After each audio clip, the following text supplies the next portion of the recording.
श्रीमद्भागवत।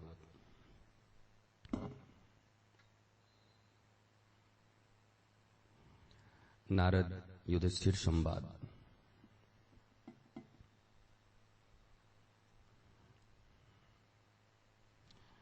युधिष्ठिर और नारद का संवाद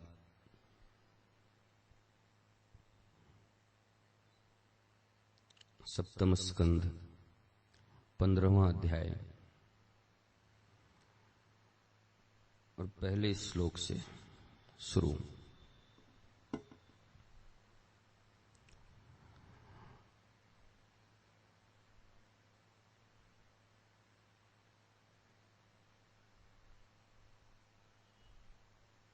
भगवत संबंधी वार्ता, भगवान की अग्र पूजा। श्री कृष्ण की पूजा सर्वप्रथम क्यों हो, इस संदर्भ में राजसूय यज्ञ में ये चर्चा चल रही है। बड़े बड़े राजा हैं, विद्वान हैं, मनीषी हैं, पुरुष हैं, व्यक्त अव्यक्त रूप से समस्त देवी देवता भी वहीं पर हैं। पर अग्र पूजा किसकी की जाए? श्रीमद्भागवत के अनुसार। और भागवत प्रमाण क्यों है? क्योंकि वही महर्षि वेद व्यास, जिन्होंने एक वेद को 4 भागों में बांटा।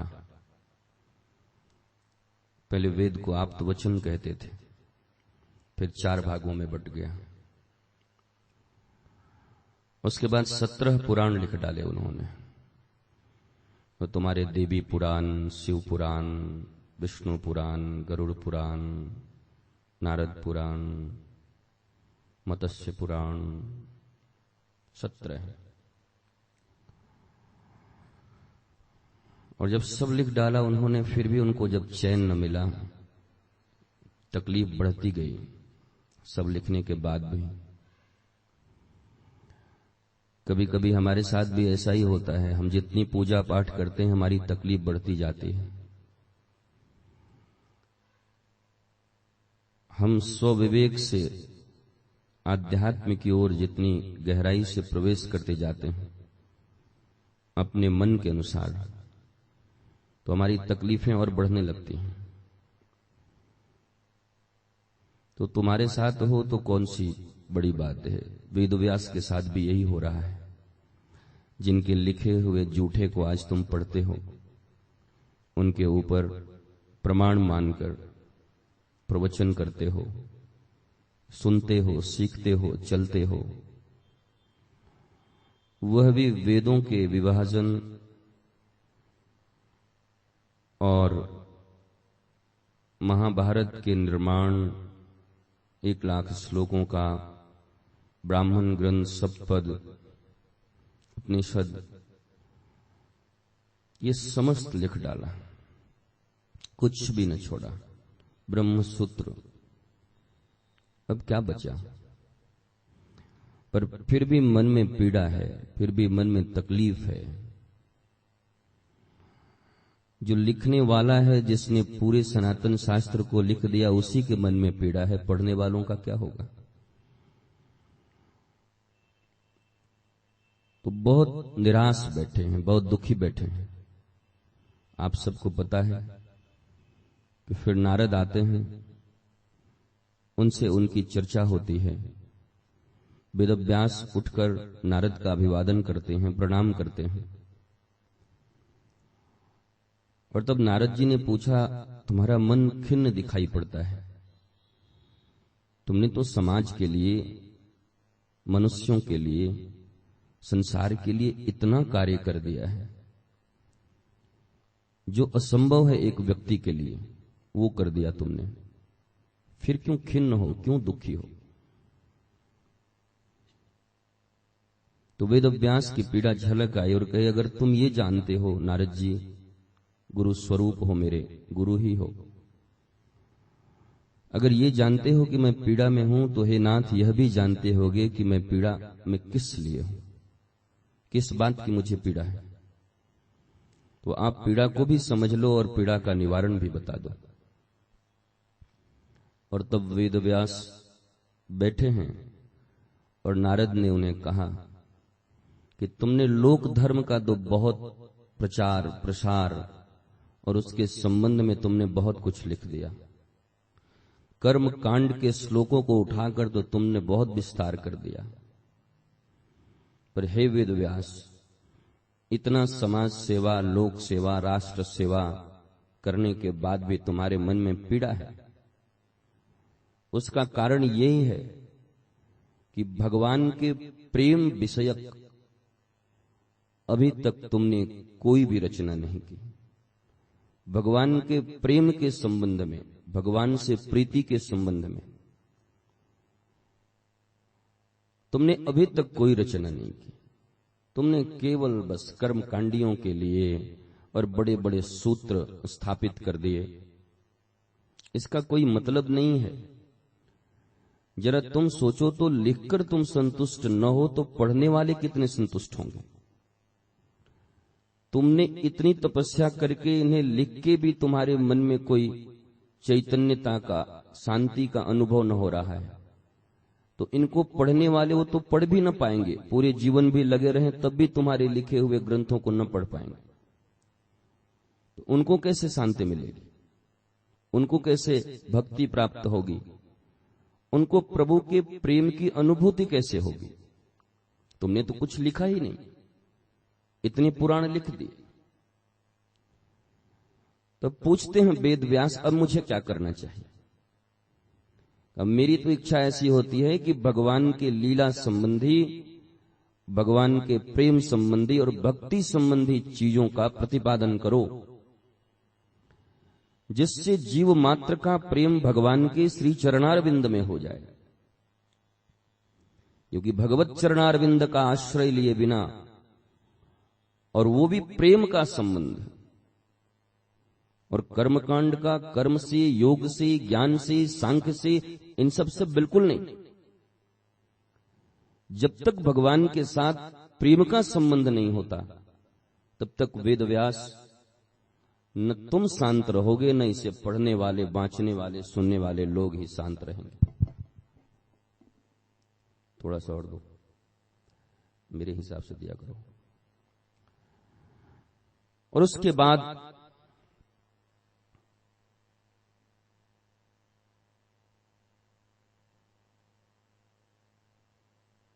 नारद से पूछा उन्होंने कि अब मैं क्या करूं? तो भगवान की लीलाओं का वर्णन करो, और लीलाओं के वर्णन के बीच बीच में तत्व का भी दर्शन कराते रहना। और बल्कि यूं कहूं कि पहले तत्व का दर्शन करा देना, उसके बाद लीलाओं का दर्शन कराओ, जिससे प्रभु में प्रेम हो जाए लोगों का। तो तुमने देखा होगा श्रीमद् भागवत में प्रथम स्कंद, द्वितीय, तृतीय, दसम स्कंद में भगवान की लीला आती है। भगवान कृष्ण का जन्म ही दसम स्कंद में होता है। 12 स्कंद हैं भागवत में, और 9 तो ऐसे ही चले गए। 10वें में जन्म लेता है कृष्ण, 10वें में उनका आगमन होता है। पर ये 9 अध्याय कृष्ण के आगमन की तैयारी है। ये 9 अध्याय नहीं, 9 स्कंध। अध्याय तो बहुत हैं।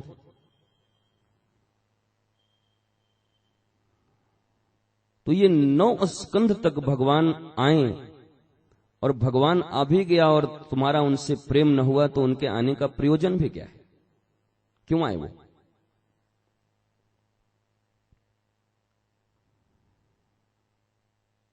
इसलिए 9 स्कंधों तक तत्व की विवेचना है। और जिनका केवल श्री कृष्ण के लीलाओं में ही बहुत ज्यादा रुचि है, पर तत्वतः वो नहीं जानते, वो कृष्ण को मूर्ति ही समझ के जीवन भर पूजते रह जाएंगे। राधा और कृष्ण की मूर्ति ले आएंगे, घर में रख देंगे, रूड़ी चंदन सिंदूर देके, और इतिश्री समझ लेंगे, उनका काम हो गया। मुझे संतुष्ट करो, तुम मत हो।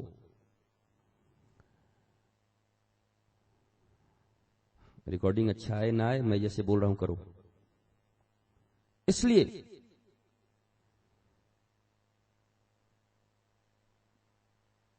भगवान के इन 9 स्कंधों का, भागवत के 9 स्कंधों का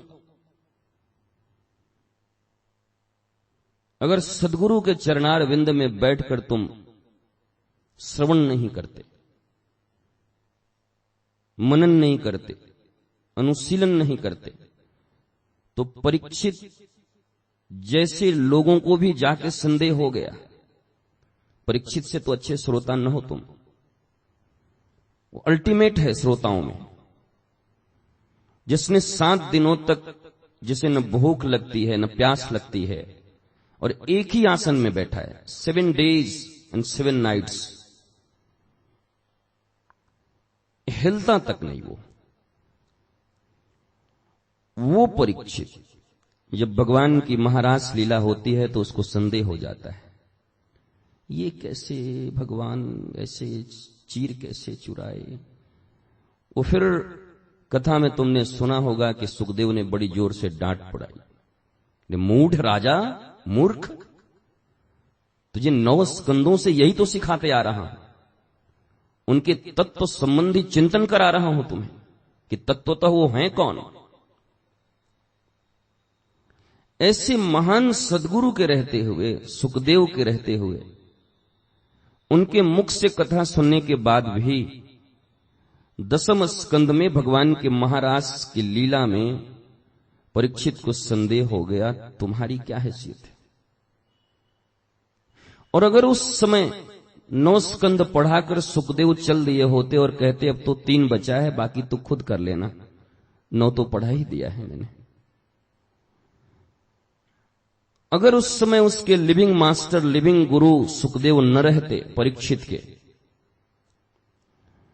तो 9 स्कंद की कथा सुनने के बाद 10वें स्कंद में भगवान के महारास लीला में उसे यह संदेह हो गया था कि यह भगवान टगवान नहीं है, ये साधारण कोई ग्वाला है जो नारियों के साथ नृत्य करता है, कामासक्त है, वासना में जी रहा है। परीक्षित, पर यह बात लिविंग आइडियल को मालूम है, सद्गुरु को मालूम है कि मैं तत्वतः इसे कितना भी मजबूत कर दिया हूं, पर वो सब थ्योरी है, और थ्योरी से कुछ काम नहीं चलता। अब 10वें स्कंद में इसको जरा मैं व्यवहारिक ज्ञान देता हूं।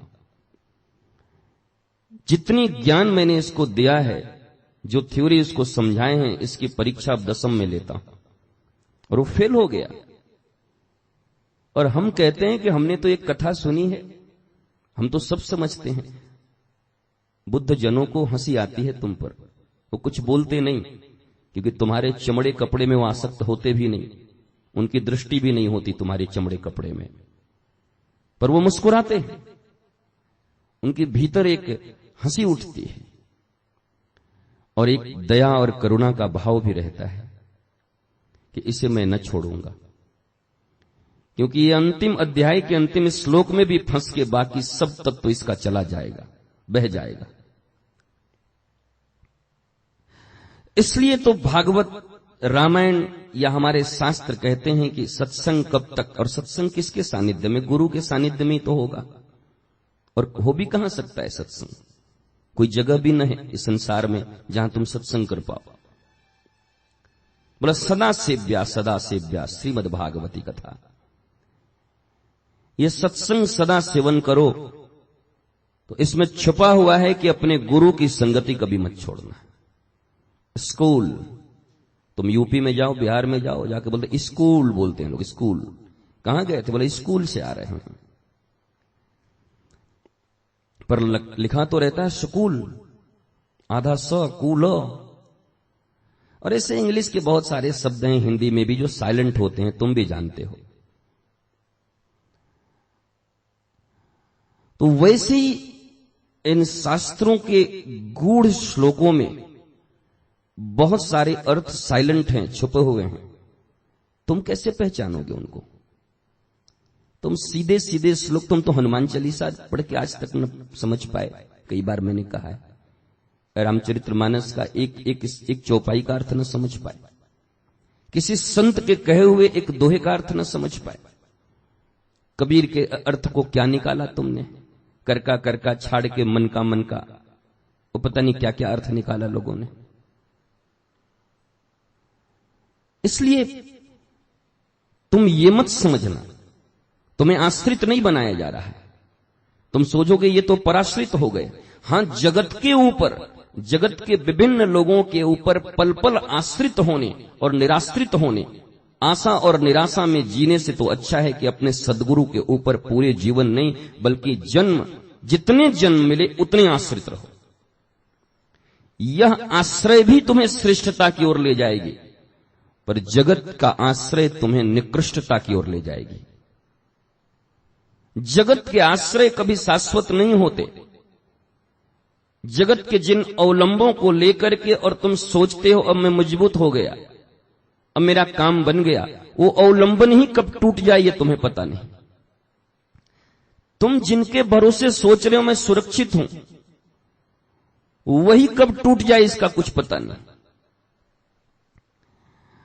इसलिए शाश्वत की संगति करो। गुरुर् ब्रह्मा गुरुर्विष्णु गुरुर्देव महेश्वर, अखंड मंडलाकारम व्याप्तमेन चराचरम। शाश्वत, सब जगह समान रूप से सर्व अवस्था में जिसका अभाव न हो, वही तो परमात्म तत्व और गुरु तत्व है। बाकी सब वस्तुएं सब जगह हो भी नहीं सकती, सब समय उनकी उपस्थिति हो भी नहीं सकती। कहीं कुछ है तो कहीं कुछ और है। लेकिन ये दो तत्व, या अगर जागृति आ जाए, होश आ जाए, तो एक ही तत्व है, परमात्म तत्व और गुरु तत्व। ये सदा सर्वदा सर्व अवस्था में एक समान विराजमान रहता है, एक समान उपस्थित रहता है। इसलिए अवलंबन ही लेना है। ये तो निश्चित हो गया कि तुम्हें अवलंबन लेना ही पड़ेगा, बिना अवलंबन के कुछ होगा नहीं। तो जब अवलंबन ही लेना है तो शाश्वत का क्यों नहीं लेते? हर एक टीवी, एक फ्रिज, एक कूलर खरीदने से पहले सोचते हो कि नहीं जो थोड़ा ज्यादा चले, गारंटी किसकी है, वारंटी किसकी है, वो खोजते हो।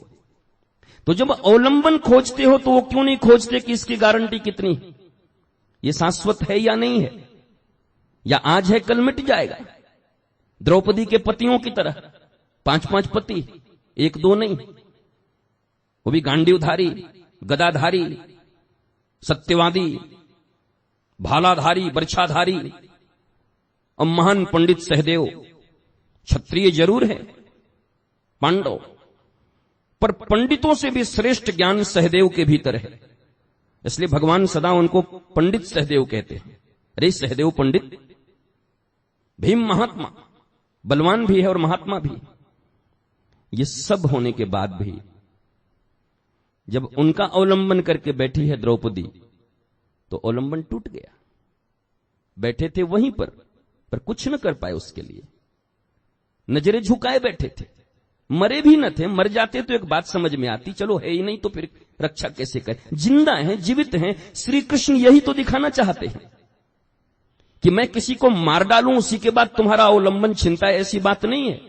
देखो ये जीवित हैं, बैठे हैं सामने, और उनकी चुनरी और उनकी साड़ी खींची जा रही है, उसके बाद भी इनकी निगाहें झुकी हुई है। ये अवलंबन को ऐसे कृष्ण तोड़ रहे हैं। और तुम किस अवलंबन पर भरोसा करते हो?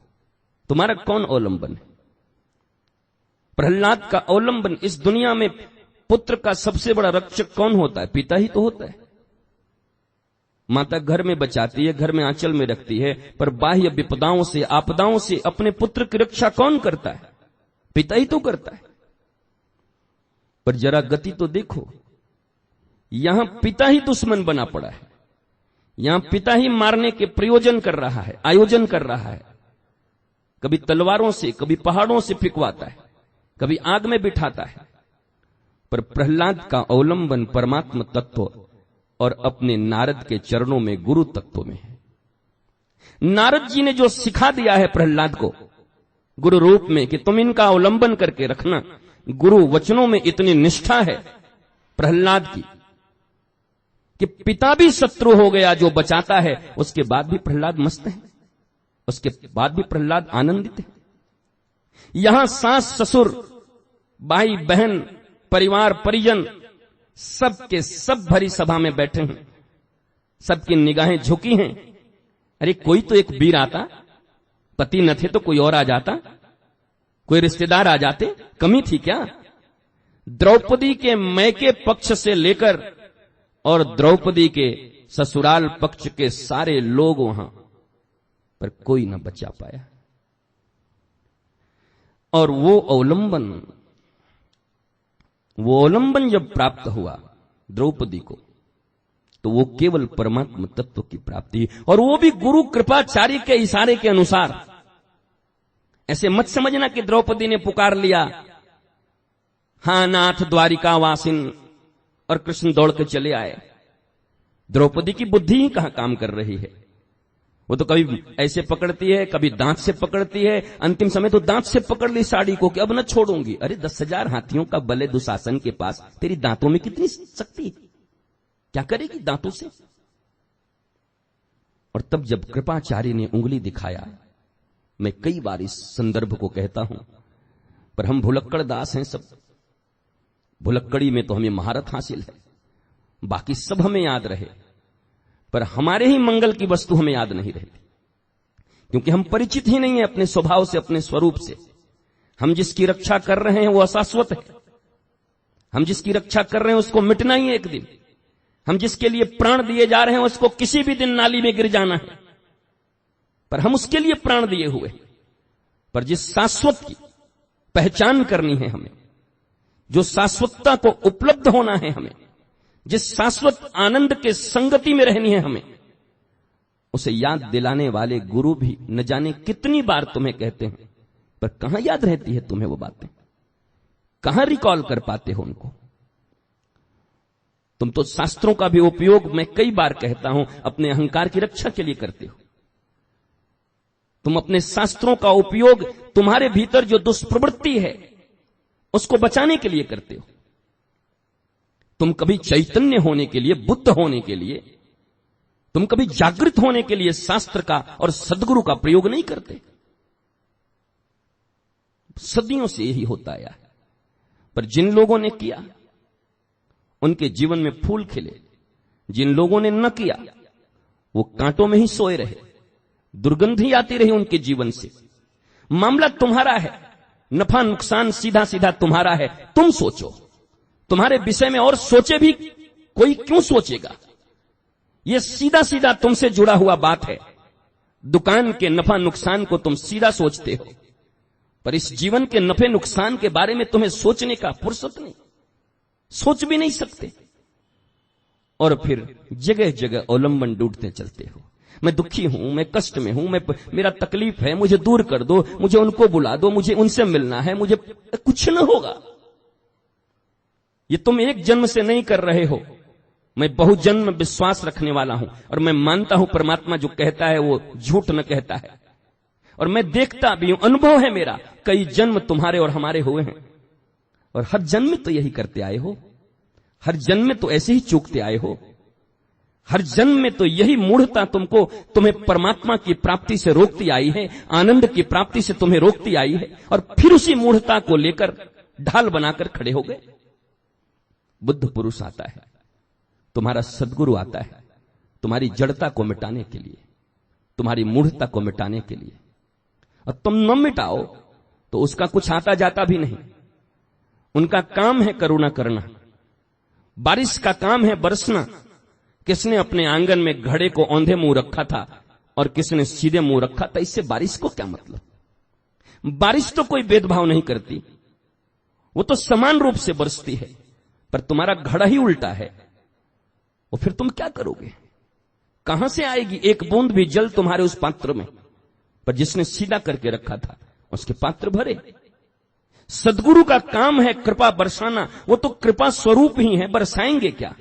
कोई क्रिया थोड़ी है कि सद्गुरु कृपा बरसाए। सद्गुरु आनंद और कृपा ही है जो बरसता ही रहता है। वो अलग से उसे कोई चेष्टा नहीं करनी पड़ती कि आज मुझे कृपा बरसाना है। कई लोग मुझे अपने ऊपर कृपा कर दीजिए। अरे तो कोई भी गुरु, कोई भी सदगुरु, कोई भी संत, महात्मा, परमात्मा, वो क्या तुम्हारे ऊपर कोप करने आए? वो क्या तुम्हारे सुख चैन को छीनने आए कि अलग से कृपा मांगने आ गए? जरा कृपा कर दीजिए। अब तक क्या कर रहा था? अब तक वो क्या कर रहा था? अब तक तुम्हारे विरुद्ध था। अब तक तुम्हारे ऊपर कृपा न करता था, बल्कि तुम्हारे आनंद को छीनता था। तुम औंधे खड़े हो, घड़े को उल्टा करके बैठे हो और आकर चिल्ला रहे हो कि मेरा भी पात्र भर दो। तो जनाब, पहले अपने पात्र को तो सीधा करो, पहले अपने बुद्धि को तो सीधा करो, और सीधी बुद्धि को ला करके सर्वधर्मान परित्यज्यम माम एकम शरणम व्रज। माम एकम, दो नहीं, कभी मन की कभी उनकी, कभी उनकी कभी उनकी। माम एकम, यहां सेकंड पर्सन कोई है ही नहीं, थर्ड पर्सन है ही नहीं। माम एकम, एक के चरण शरण में अपनी बुद्धि को लुंठित करो, अपने मन को न्यस्त कर दो। मैंने कई बार कहा है, संन्यास का सीधा सीधा अर्थ है जहां मन और बुद्धि का न्यास हो गया। न्यास शब्द ऐसे ट्रस्ट से भी आता है, जहां मन और बुद्धि का ट्रस्ट हो गया, पूर्ण रूप से विश्वास कर गया मन और बुद्धि और समर्पित हो गया वहीं पर, उसी को संन्यास कहते हैं। संपूर्ण रूप से न्यस्त होने की विधा को ही संन्यास कहते हैं। यह वैदिक परिभाषा है, इसे बदला नहीं जा सकता। तो मैं समझाने के लिए अलग अलग शब्दों का प्रयोग मैं कर सकता हूं, अलग अलग उदाहरण दे सकता हूं, अलग अलग दृष्टांत दे सकता हूं। एक सिद्धांत को समझाने के लिए दृष्टांत हजारों हो सकते हैं, पर सिद्धांत हजारों नहीं हो सकता। वो सिद्धांत एक है, उसे हजार कहानियों के माध्यम से, हजार कथाओं के माध्यम से तुम्हारे भीतर प्रविष्ट कराए जा सकते हैं, पर उससे सिद्धांत अनेक नहीं होते। सिद्धांत तो एक है, वो सदा से चला आ रहा है और वो सनातन है। सनातन का अर्थ तो यही है कि सनातन, पता ही नहीं कब आरंभ हुआ, आरंभ हुआ ही नहीं, उसको सनातन कहते हैं। जो आरंभ हो गया, जिसका आदि और अंत है, वो सनातन कहां से? जिसका प्रारंभ और अंत है, वो सनातन कहां से? वो तो नश्वर है। सनातन, न उसके आदि को कोई जानता है, न उसके अंत को कोई जानता है, उसे कहते हैं सनातन। वो सनातन। पर हमने सनातन शब्द को भी ऐसा जकड़ लिया, हमने सनातन शब्द को भी ऐसे कपड़ों में, ऐसे दाढ़ियों में, ऐसे पता नहीं किन किन चीजों में जकड़ लिया। यह शब्द भी अपना अर्थ खोता रहा। ऐसा व्यापक, ऐसा विराट, ऐसा परमात्मा का समतुल्यक शब्द भी अपने अर्थ को खो दिया, हमारी मूढ़ता के कारण। हमारी अनंत अनंत मूढ़ताएं हमें आनंद से दूर रखती हैं। मैं तुम्हें आज श्रीमद् भागवत के एक श्लोक का चर्चा करने के लिए, पर उसके लिए भी तो भूमिका, जैसे कृष्ण के जन्म के लिए 9 स्कंध लगते हैं। वेद व्यास को नारद से कहते हैं, तो मैं अब रचना करूं भगवान से, जिससे प्रेम हो जाए, भगवत तत्व में प्रेम हो जाए। बोला हाँ, ये रचना कर दो, पर सुनो इधर जरा, इधर आओ, इधर आओ। बोला हाँ बताओ। बोला इससे पहले कि तुम रचना करने जाओ, पहले तुम जाके खुद भक्ति करो। वेद व्यास घबराया, अरे मैंने वेद को डिवाइड किया है, मैंने महाभारत लिखे हैं, मैंने 17 पुराण लिखे हैं, मैंने ब्रह्म सूत्र लिखा है, मैंने ब्राह्मण ग्रंथ लिखे हैं, मैंने सब पद लिखे हैं, मैंने उपनिषदों का विवरण दिया है, और ये मुझे कहते हैं भक्ति सीखो। बोला हाँ हाँ, तो कर्मकांडी हो सकते हो, तुमने ज्ञान की बड़ी अधिकता प्राप्त कर ली है, और यही तो तुम्हारे लिए सबसे निकृष्ट हो गया है। और मुझे याद आता है जब श्री कृष्ण उद्धव को कहते हैं कि जा ज्ञान दे के आ, तो उद्धव सोचता है कि मुझे ज्ञान देने के लिए भेज रहे हैं, पर कृष्ण तो बड़े बहुभाषीय हैं। कृष्ण कहते हैं जो ज्ञान तेरे पास है उसको जाके दे के आ जा, यही तेरे लिए काल है, सीधा जाके उन गोपियों के चरणों में ज्ञान दे के आ जा। ये सोच के गया था ज्ञान देना है मुझे, तो लेक्चर देने के लिए, और बहुत लेक्चर दिया भी था जाके। पर श्री कृष्ण ने बड़े शब्दों का चातुर्य है कृष्णों में, कृष्ण में बड़ा चातुर्य है, उनके शब्दों में, उनके गमनागमन में, उनके उत्थापन में, उनके बैठने में, उनके चलने में, उनके खाने में, उनके हंसने में, उनके मुस्कुराने में, उनके युद्ध करने में, उनके प्रेमालाप करने में, वो हर जगह बड़ी गंभीरता, बड़ी गहराई है। कृष्ण ऊपर से बिल्कुल गंभीर नहीं है, पर उसके एक एक चाल में गहराई है और गंभीरता है। कृष्ण ऊपर से बिल्कुल मुस्कुराता हुआ है, पर उनके एक एक शब्द में बड़ी गहराई, गंभीरता है। यही तो महापुरुषों को, परमात्मा को पहचानने से तुम चूक जाते हो। तुम सदैव उनके सामने की चीजों को देखते हो, उनका उठना, उनका बैठना, उनका चलना, वो तो मानव की तरह ही होगा। वो इतर जीव जंतु होके थोड़े ही आए कि बाघ की तरह चलेंगे, शेर की तरह चलेंगे, कोई जोकर थोड़ी है वो सर्कस के, यहां से उछल के वहां चले जाएंगे। बिल्कुल सामान्य मनुष्य का शरीर लेके आए हैं, सामान्य मनुष्य का जीवन जी रहे हैं, और यही चूकते हो तुम। उनकी बाह्य अवस्थाओं को देखकर उनके भीतर की गहराइयों का अनुमान नहीं लगा पाते, उनके भीतर के रस को तुम पी नहीं पाते। वो नारियल की तरह हैं, ऊपर से कुछ और जब तोड़ दो तो भीतर बड़ा ही मुलायम, बड़ा ही कोमल, बड़ा ही सुंदर रस निकल आता है। एक दिन उषा ने मुझे पिलाया था वो नारियल का, वो अच्छा लगा था, मैंने कहा फिर पिलाया ही नहीं। वो बहुत अच्छा लगता है। मुझे बनारस की याद आ गई, जब मैं वहां ठंडाई पीता था मिश्राम्बू में, वो वैसा स्वाद आता है। तो वो भीतर उसका कितना स्वाद है, पर ऊपर तो बड़ा कठोर है, पता नहीं क्या क्या रेसे लगे हुए हैं, कोई दांत लगाए तो दांत टूट जाए। महापुरुषों का जीवन भी कभी कभी ऐसा ही होता है। और याद रखना, जब जब तुम उनकी परीक्षा करने जाते हो तो कौतुकी होते हैं, कौतुक सम्राट हैं वो। ऐसी लीलाएं करेंगे कि और भी तुम्हारी शंका बढ़ जाएगी। जिस प्रकार से परीक्षा करने आओगे, तुम्हारी शंका को और बढ़ा के कहेंगे तुम अभी लायक नहीं, तुम जाओ, तुम्हारे लायक यहां कुछ है ही नहीं इस दुकान में। यहां तो जिसने सरेंडर किया है, जिसने समर्पण किया है, उसके जीवन में थोड़ी बहुत अर्जुन की तरह इधर उधर बात होती है तो कृष्ण संभालते रहते हैं, क्योंकि वो सद्गुरु हैं उनके। वो गीता का ज्ञान लेने के बाद भी 20 बार गिरा है। ऐसी बात थोड़ी कि एक बार गीता सुन लिया अर्जुन और बहुत बड़ा प्रकांड पंडित हो गया। अरे पूरे महाभारत के युद्ध में 25 बार गिरा है, और महाभारत के युद्ध के बाद भी 200 बार गिरा है। एक एक घटना में तुम्हें बता सकता हूं कितनी बार पतित होता है, पर भगवान संभाल लेते हैं, क्योंकि सरेंडर है वो।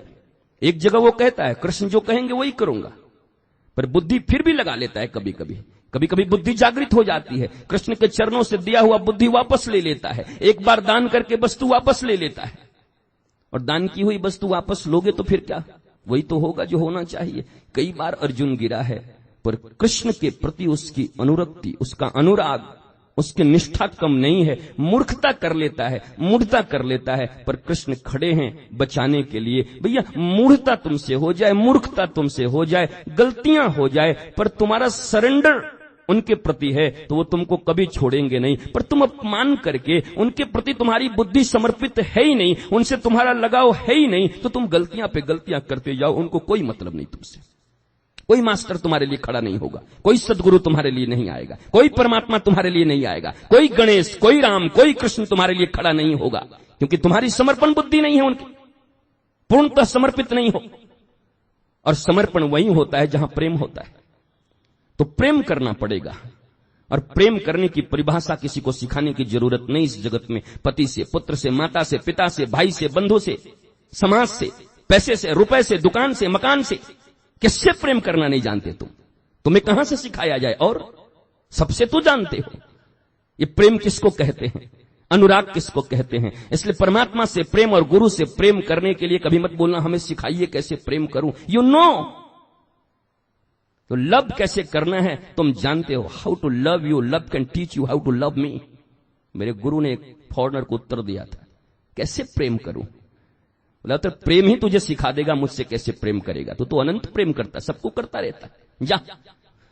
प्रेम आसक्ति से ही आरंभ होती है, लगाव से ही होता है, राग से ही होता है, राग ही अनुराग बनता है।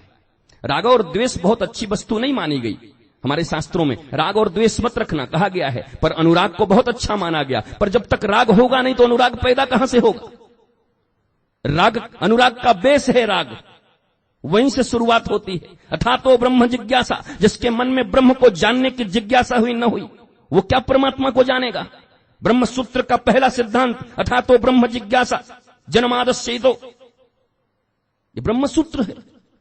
अनंत चर्चाएं हैं इसके ऊपर, पर जिज्ञासा न हो तुम्हारे भीतर, तुम्हें प्यास न हो, तो उस सेठ की तरह तुम कीमत पूछ के निकल जाओगे, 2 आने की 4 आने। पर प्यास हो तो कीमत न पूछोगे, बैठोगे।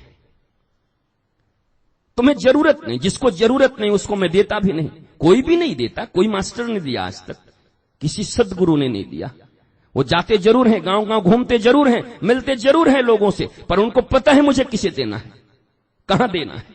जरूरी नहीं कि भीड़ में बैठकर सबको दे ही रहे हैं और सब ले ही रहे हैं और सब ले ही लेंगे, यह भी जरूरी नहीं।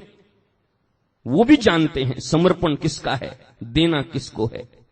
इसलिए कथाएं 88,000 सोनक आदि ऋषियों के बीच कथाएं हो रही हैं, पर उसमें से कौन निकला सुन के?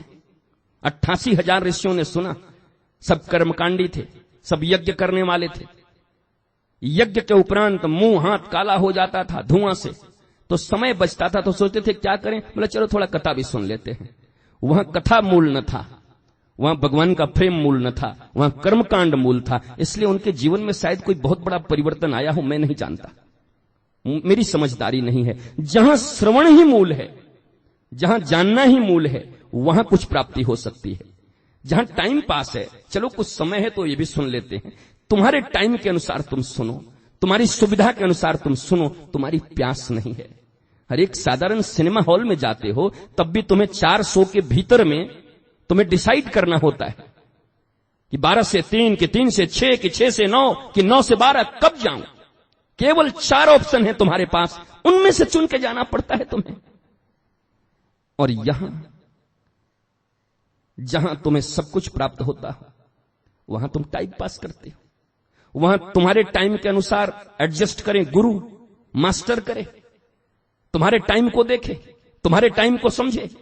अरे वो तो मौज है उसकी, उसकी धारा है, उसके भीतर अनंत सागर हैं, एक सागर नहीं है। वो पता नहीं कब बरस पड़े, वो बादल है, वो सूर्य अनंत, कोटि सूर्य समप्रभ। भागवत कहती है कोटि सूर्य समप्रभ। भागवत क्यों झूठ बोलेगी? कहते एक सूर्य तो वहां है जो उगी हुई है, जो दिखाई पड़ रहा है, जिसकी किरणें तुम्हारे पास आ रही हैं। और गुरु कौन है? बोला कोटि सूर्य समप्रभ। बोला ऐसे करोड़ों सूर्य जिनके हृदय में विराजित हैं, उनको सदगुरु कहते हैं, उनको मास्टर कहते हैं। एक सूर्य के ऊपर जल देने के लिए इतने बेचैन हो, पर जहां करोड़ों सूर्य निकले हुए हैं उसको पहचानते नहीं, वहां जाते नहीं। इसलिए मूढ़ता हो गई, इसलिए जड़ता बढ़ गई, फिर उसकी पूजाएं होने लगी, और फिर केवल नियम और पाखंड रह गए, और फिर उससे जो सार तत्व था उसको भूल गए। जो प्राप्ति थी वो खत्म हो गई, वो समाप्त हो गई, और जड़ता बढ़ती गई, मूढ़ता बढ़ती गई, मूढ़ों का साम्राज्य हो गया पूरा का पूरा। इसलिए मैं तुम्हें भागवत का अनुशीलन इसलिए करवा रहा हूं, बाकी क्या करोगे? क्योंकि ये भागवत भाई जिसका वेद है, जिसका उपनिषद है, जिसका शास्त्र है, जिसके अन्न पुराण है, जिसका महाभारत है, वही कह रहा है कि मेरा ये आखिरी ग्रंथ है और मेरे जीवन का सार तत्व तो यही है। बाकी न पढ़ो तो कोई बात नहीं, पर इसको छोड़ना मत। इसलिए भागवत से तुम्हें बात बताता हूं, और बाकी हर जगह है, हर जगह लिखा है, कोट करके मैंने रखा है। मैं कोई शास्त्रार्थ करने नहीं आया, मेरा कोई मर्जी नहीं शास्त्रार्थ करने का। और शास्त्रार्थ जिसको करना होगा उसको मैं खुद कहूंगा, जाओ मुंडकोपनिषद पढ़ के आओ। मैं जो कह रहा हूं वो है कि नहीं, मैं क्यों बताऊं कि कहां है? तुम पढ़ के आओ, पूरा मुंडकोपनिषद पढ़ के आओ। मैं जो कहता हूं वो है कि नहीं, जा देखो, न हो तो आके फिर बोलो। वो तो न करोगे, कर भी न सकते हो, देख भी न सकते हो, समझ भी न सकते हो। तो जो कहा जाता है उसे तो समझो, उसे तो मानो। भागवत परमहंसों का, भागवत श्रेष्ठ पुराण है, भागवत श्रेष्ठ वचन है, भगवान का वचन है, और अंतिम प्रेम उत्पन्न करने की एक विधा है भागवत। और भागवत क्या है मुझे कुछ पता नहीं, और भागवत से कोई बहुत बड़ी श्रद्धा है, और भागवत बहुत बड़ा ग्रंथ है, बड़ा सार तत्व है और बड़ा नियम है, कुछ नहीं। मुझे ये नारद और जो व्यास का संवाद है वो आकर्षित करता है, क्योंकि नारद कहते हैं कि जिससे प्रेम की उत्पत्ति हो वो तो ग्रंथ लिखो यार, बहुत सारे लिख दिए, और तब ये भागवत का अवतरण हुआ इस संसार में। इसलिए भागवत का प्रमाण श्रेष्ठ प्रमाण है। आज भी विद्वानों की परीक्षा अगर कहीं होती है तो वेदों और अन्य शास्त्रों में नहीं, विद्वानों की श्रेष्ठ परीक्षा भागवत में ही होती। भागवत जो कहता है वो अल्टीमेट है, उसे मानो। और ये भागवत, इसी भागवत में नारद और युधिष्ठिर का संवाद हो रहा है। चर्चा चल रही है, जिस पन्ने को लेकर के बैठ के और मैंने इतनी भूमिका बनाई तुम्हारे पास, ताकि तुम्हारे खोपड़ी में सहज रूप से ये उतर सके, तुम्हारे भीतर ये जा सके, क्योंकि तुम तो मार्ग ही अवरुद्ध करके बैठे हो, और मैं उड़ेल भी दूं तो वो बाहर ही गिरेगा। या तो तुमने मार्ग अवरुद्ध कर दिया है, ग्लास को पलट के पेंदी की तरफ से रख दिए हो, मैं क्या दूं तुम में, दे के भी कहां जाएगा वो, और या तो ग्लास पहले से भर के रखे हो, दूंगा भी तो निकल जाएगा। इसलिए पहले किसी मास्टर को बड़ी तकलीफ उठानी पड़ती है, उसे बहुत चेष्टा करने पड़ते हैं, या तो तुम्हारे औंधे गिलास को सीधा करेगा, या तुम्हारे भीतर भरे हुए कूड़े और कचरे को पहले निकालता है, पहले साफ करता है। अब तो भरेगा कुछ, अब तो देगा कुछ। ग्लास में गंदगी हो, कीचड़ लगे हो, उसमें दूध दे दूं, कौन पिएगा, कौन लेगा? वो दूध भी बेकार हो गई। दूध अमृत है, कहते हैं दुग्ध अमृत, लेकिन वो दूध भी बेकार हो गई अगर पहले से उसमें कुछ गंदगी पड़ी है तो तुम्हारे भी मन मस्तिष्क में सदगुरु की बातें सहज नहीं उतरती। ये मत समझना कि गुरु तुम्हें समझा नहीं पा रहे हैं। जरूर अपने ऊपर रोना और जाकर के एकांत में क्रंदन करना कि या तो मेरा ग्लास सीधा कर दो या मेरे भीतर के कचरे को निकाल दो। उनके पास परीक्षा लेने की क्या जरूरत है? वो देने के लिए नहीं आई परीक्षा, कभी देते भी नहीं। तो परीक्षित जैसे विद्वान श्रोता को, प्रेमी श्रोता को, जिसको 7 दिनों में मरना है, उसे भी भगवान की लीला में थोड़ी कामातुरता दिख गई, थोड़ी वासना दिख गई। वो तो भला हो कि सदगुरु मौजूद है वहीं पर लिविंग, इसलिए गर्दन पकड़ कर क्या बोलता है भ्रष्ट राजा, यही इसी के कारण तो तेरी ये गति हुई है, सुन इसको। तुझे 9 स्कंद सुना दिया, समझ में नहीं आता, तब तो समझ में नहीं आता। और लेकिन वो सुना हुआ था, गुरु ने फिर एक झटका दिया तो सारी बातें फिर हजम। ओ मुझसे बड़ा अपराध हो गया, मैं समझ गया, अब समझ गया। तो ये चिंताएं, ये जो शंकाएं हैं, ये जो संदेह है, ये हर समय प्रकटित होती रहेंगी, निकलती रहेंगी। आज मैं जैसे हमेशा कहता हूं, गुरुजी मुझे ज्ञान हो गया, मैं बोला कई बार होगा। अखंडानंद ने बोला तो कई बार तुम्हें लगेगा अब मैं पूर्ण समर्पित हो गया हूं, पर फिर संदेह घेर लेगा। पर चिंता मत करो, बस उनके साथ रहना, उनके पास रहना हृदय से। ऐसा नहीं कि 24 घंटे उन्हीं के साथ रहना, पर हृदय उनके पास रहे। शंका आ भी गई तो वो सर्वसमर्थ हैं, ही इज ऑल माइटी। वो निकाल लेंगे उस शंका को, उस संदेह को। तकलीफ तब है जब उनसे दूरी बढ़ा लोगे, तकलीफ तब है जब उनकी बातें तुम्हें ऐसा लगेगा कि ये तो मेरे लिए नहीं है, ये मुझे नहीं समझना, ये मुझे समझ में नहीं आता। उनसे जब दूरी बढ़ने लगेगी तब तकलीफ होगी। बल्कि न समझ में आए कोई बात नहीं, किसका मन लगता है अच्छे कामों में आज की दुनिया में? किस बच्चे को पहले स्कूल जाना अच्छा लगता है? नहीं ही जाता, पर सामान्य पढ़ाई के लिए जाना ही पड़ता है। किसको मेहनत करना ज्यादा अच्छा लगता है? पर करना ही पड़ता है। किसको नाम वाला होना अच्छा नहीं लगता, पर उसके पीछे कितने परिश्रम करने पड़ते हैं। किसको रुपए पैसे अच्छे नहीं लगते, पर उसके पीछे कितनी हड्डियां चटकानी पड़ती अपनी खुद की। चैन नहीं, तब जाके कुछ रुपए हासिल कर पाते हो। यहां भी हासिल करने आए हो तो यही कीमत है, समर्पण और प्रेम।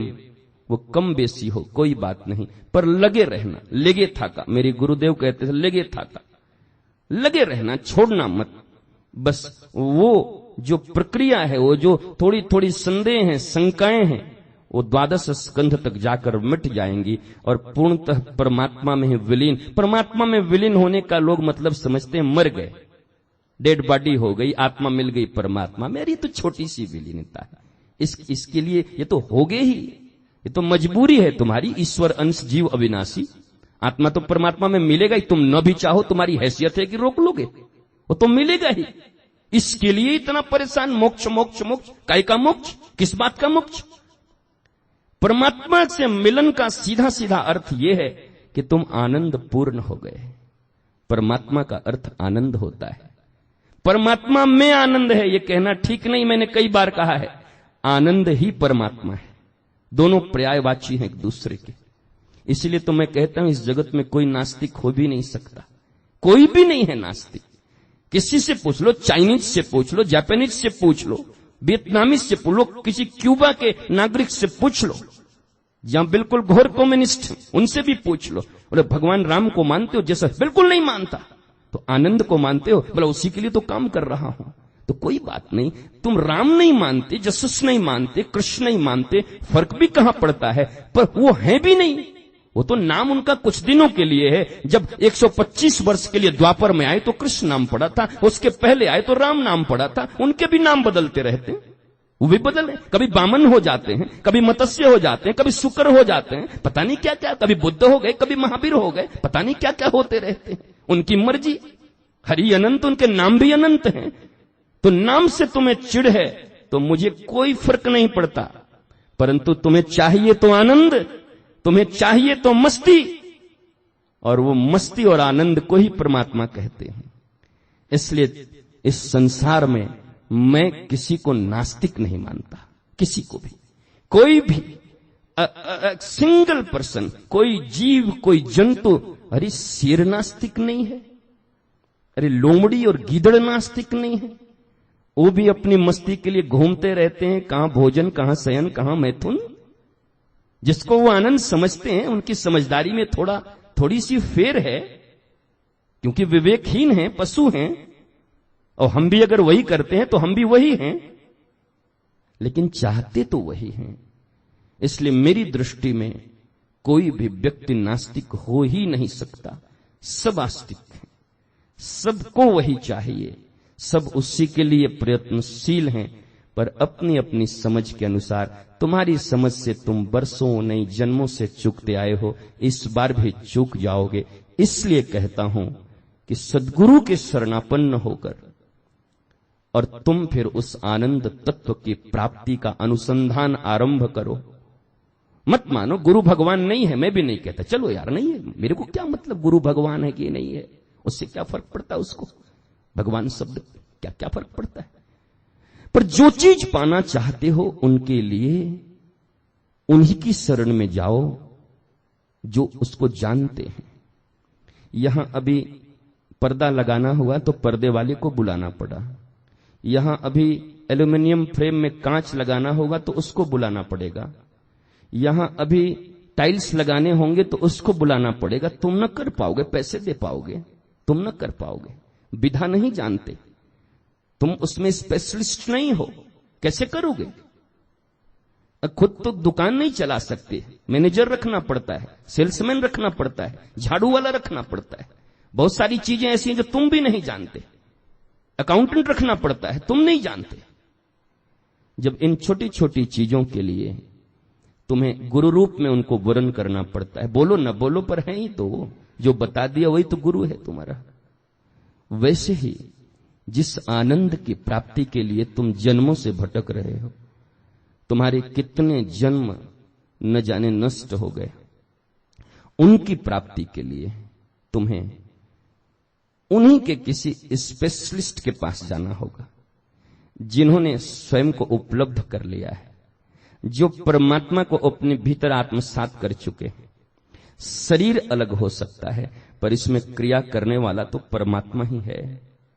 पर वही परमात्मा जब अपने संपूर्ण रूप में किसी के भीतर प्रकट होता है तो उसे ही सद्गुरु कहते हैं, वही परमात्मा है। इसलिए जो प्यार करते हैं उन्हें भगवान कहते हैं, उन्हें परमात्मा, मेरे ईश्वर, मेरे परमात्मा, मेरे भगवान, मेरे गुरुदेव कहते हैं। ये अतिशयोक्ति नहीं है, क्योंकि सब घट मेरा साइया, खाली घट नहीं कोय, पर बलिहारी वा घट की जाग घट प्रगट होए।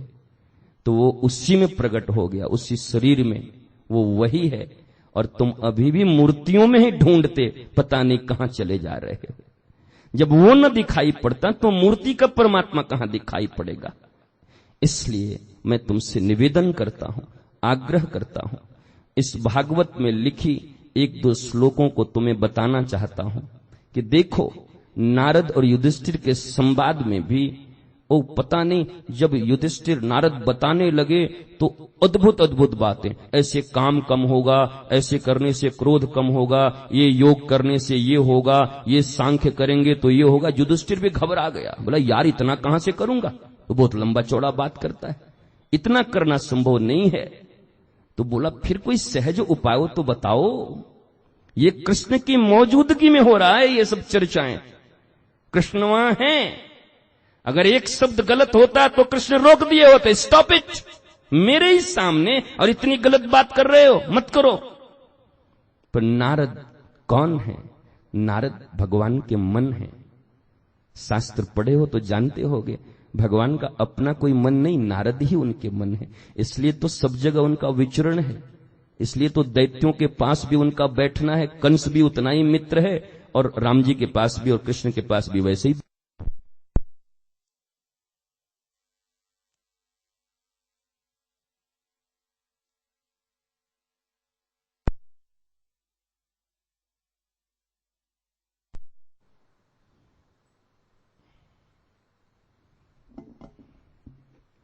इसलिए श्री कृष्ण की मौजूदगी में ये कही गई बातें श्री कृष्ण ही कह रहे हैं, क्योंकि शास्त्र के जो ज्ञाता हैं उनको पता है नारद कोई इंडिविजुअल पर्सन नहीं है, नारद कोई अलग से कोई अस्तित्व नहीं है नारद का। नारद भगवान का मन है। तो तुम्हारा मन तुमसे अलग कहां है? तुम्हारा ही तो है। वैसे भगवान का मन है, तो भगवान का मन कह रहा है युधिष्ठिर से। वो एक श्लोक तुम्हें आज बता दूं, उसको सुन लो। पर जिसको सुनाना था वो तो है ही नहीं, क्या सुनाऊं? जिसने शास्त्र की दुहाई मांगी वो है ही नहीं, तो मैं किसको सुनाऊं? चलो बैठ जाओ, बैठ जाओ। कहते हैं तू बैठ जा, कुछ बोलना मत, आजा आजा, हो गया है, आजा। मैं तो शास्त्र छूता भी नहीं बहुत ज्यादा, न शास्त्रों के ऊपर बहुत श्लोक पढ़ता हूं, क्योंकि मैंने जो पढ़ लिया, जो जान लिया, उसके सार तत्व को तुमको बताना चाहता हूं। और फिर तुम्हें बार बार पोथी पत्रा खोल के प्रमाण दो, ये भी अच्छा नहीं लगता। तो इसलिए, पर जब कोई मांगता है तो देना ही पड़ता है, और देना भी उचित है। तो नारद कह रहे हैं कि सुनो, युधिष्ठिर को भागवत सप्तम स्कंध 15वां अध्याय और उसके 22 से लेकर और 26 श्लोक तक, इसमें सारी बातें भगवान के सामने नारद ने युधिष्ठिर को कहा है। ओ असंकल्पत्याज्यात कामम क्रोधम काम विवर्जनात् अर्थानर्थेक्षया लोभम भयम तत्वाम शरणात्।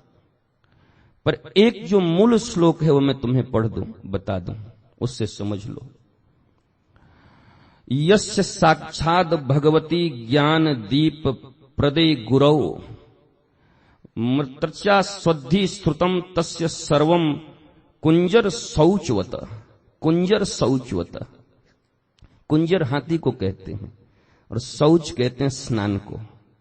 बिना गुरु के इस दुनिया में किया गया कोई भी कांड, कर्म कांड, कुछ भी बिना गुरु के निर्देश के, बिना गुरु के दिशा निर्देश के, बिना गुरु के बताए इस संसार में कोई भी पूजा, कोई भी पाठ। तो भगवान का मन नारद कह रहा है युधिष्ठिर को कि ये कैसा है? बोला कुंजर शौचवत, जैसे हाथी स्नान करता है और फिर बाहर निकल के फिर अपने ही ऊपर धूल उड़ेल लेता है। अभी अभी स्नान करके निकला है गजराज, पर जैसे ही बाहर आता है वो तुरंत सारा धूल अपने ऊपर डाल लेता है।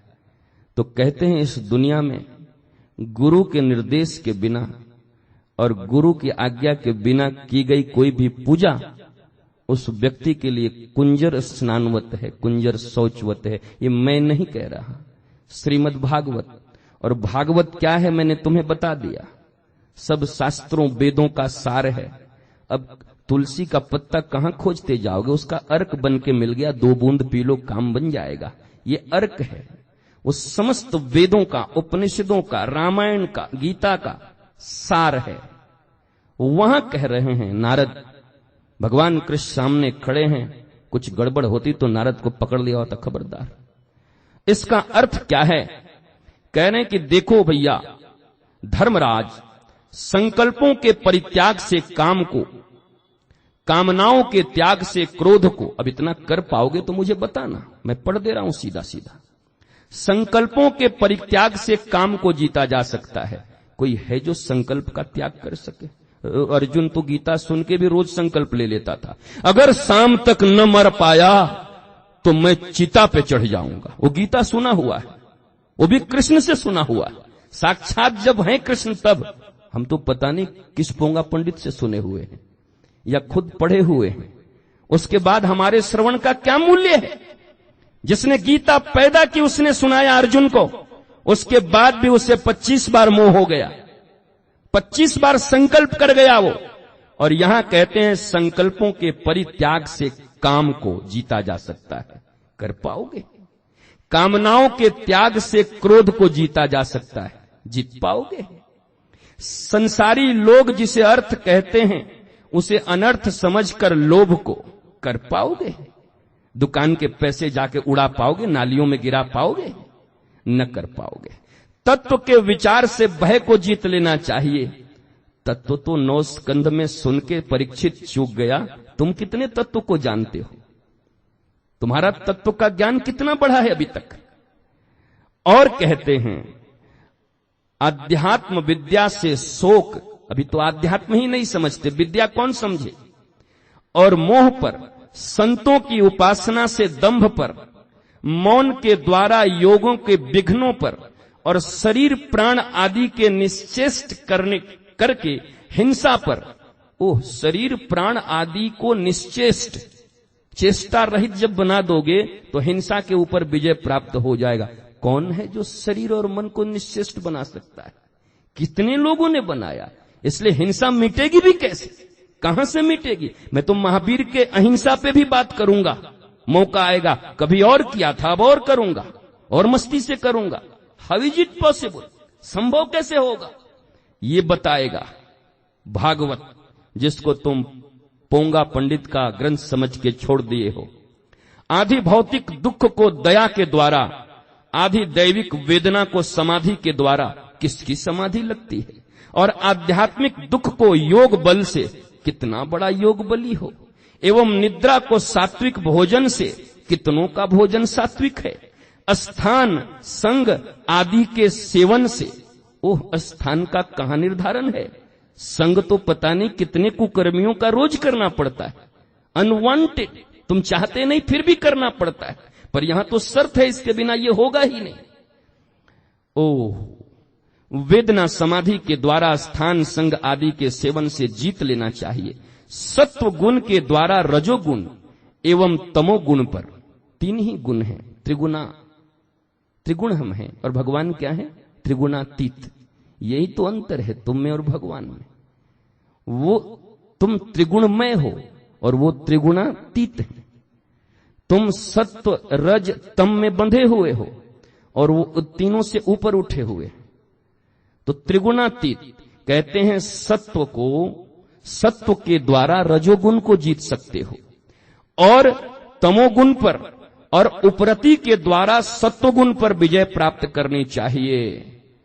तो घबरा गया युधिष्ठिर कि अरे यार, ये तो बहुत तगड़ा है, इतना तो मैं ही नहीं कर पाऊंगा, सत्यवादी हूं, लोग मुझे सत्यवादी कहते हैं। तो हे नारद, ठाकुर भी खड़ा है, कुछ सुगम उपाय बता दे, मैं महाभोंदू हूं, मेरे से इतने साधन न होंगे। ये साधन तो पवन सुल्तानिया भले ही कर ले, पर युधिष्ठिर कहां से करेगा? इसलिए वो सरेंडर कर गया, बोला मुझसे न होगा, ये मैं नहीं कर सकता। तो कोई सुगम बता दे, कोई सीधा सा बता दो कि मुझ गरीब से हो जाए। वो युधिष्ठिर जो इतना सत्यवादी हो, खुद को गरीब कह रहा है, वो हम क्या कहें खुद को, मुझे पता नहीं चलता। उस समय नारद मुस्कुराते हुए कहते हैं कृष्ण की ओर देखकर कि सुन, श्री गुरुदेव की भक्ति के द्वारा साधक इन सभी दोषों पर सुगमता से विजय प्राप्त कर सकता है, बाकी इतने किसी चीज की जरूरत नहीं। श्रीमद् भागवत 7वां स्कंध 15वां अध्याय और 25वां श्लोक। अब मुनिया, तेरे से कोई पंडित पूछे तो याद कर ले अभी कि भाई कृष्ण के सामने नारद ने युधिष्ठिर को यह कहा था। ये श्रीमद् भागवत 7वां स्कंध 15वां अध्याय और 25वां श्लोक। अब उसको शास्त्र, और भागवत क्या है वो पंडित होगा तो जरूर जानता होगा कि भागवत से श्रेष्ठ कोई ग्रंथ है ही नहीं। निगम कल्प तरोर गलितम फलम सुख मुखाद द्रव अमृत संयुतम पिबत भागवतम रसमालयम मुहुरहो रसिका भुवि भावुका। निगम कल्प तरोर गलितम फलम, समस्त वेदों का, वेद क्या है? वृक्ष है। और ये क्या है? भागवत उस वृक्ष पे लगा हुआ उसका मीठा फल है, उसका सार तत्व है। निगम कल्प तरोर गलितम फलम, सुख पर 11 लाख वाला भागवत नहीं, उससे कम वाला, बिना पैसे वाला, माल दे के नहीं। वो भागवत जहां माल न देना पड़े, वो भागवत अगर तुम्हारे श्रवण में आ गई तो निगम कल्प तरोर गलितम फलम सुख मुखाद द्रव अमृत संयुतम पिबत भागवतम रसमालयम मुहुरहो रसिका भुवि भावुका। कहा इस निशेषेन अशेषेन गम्यति पुरुषार्थ चतुष्टयम इति निगमः इति वेद। इसलिए इस वेद रूपी वृक्ष पे फले हुए भागवत रूपी फल का निरंतर सेवन करो, पान करो, यही अमृत है। और इसी भागवत के इस श्लोक में जब इतनी इतनी बातें कही गई, युधिष्ठिर घबरा गए। तब पूछा एक सरल उपाय बता दो। ये मैं नहीं कहता, भागवत कहती है। श्री कृष्ण के सामने उनका मन कह रहा है। नारद क्या कह रहा है? ओ हो कि श्री गुरुदेव की भक्ति के द्वारा साधक इन सभी दोषों पर सुगमता से विजय प्राप्त कर सकता है। हृदय में ज्ञान का दीपक जलाने वाले गुरुदेव साक्षात भगवान हैं।